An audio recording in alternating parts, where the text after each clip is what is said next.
এই স্বার্থপর পৃথিবী কারো কথা মনে রাখে না, কারো জন্য থেমে থাকে না। কেউ তোমারে মনে রাখত না। তুমি মরে গেলে কারো হাতে সময় নাই তোমারে কান্দে লইয়া কান্দ নেই, কারো হাতে সময়। এ বাফেরে দুপুরবেলা জানাজা দিছে, আসরের পরে বাফের জানাজা হইছে, কত কান্দা কানছে জিফুতে। এশার নামাজের পরে পাশের ঘরের থেকে ভাত তরকারি আনছে, এর ওই পেট ভরে ভাত খায়। এরা দেখলাম দুপুরে কান্দে অন ভাত খায়।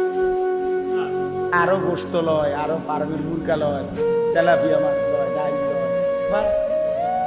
কি আপনারা দেখলাম বিকালে কি কান্দাটা কানলেন বুঝেন? অর্থাৎ বুঝাইতে চায় ওনার জন্য তো আমি না খাইয়ে মরে গেলে হইতো না, ঠিক আছে কাঁদছি তো কাঁদি। অর্থাৎ দুনিয়া থেমে থাকে না, কারো জন্যই কি থাকে না, থেমে থাকে। এজন্য দুনিয়া নিয়েই ব্যস্ত না হই, আখিরাতের ফিকির করি। আল্লাহ তাআলা আমাদেরকে তৌফিক দেন। আজকের এই মজলিস, আজকের এই মজমা আল্লাহ কবুল করে নেন।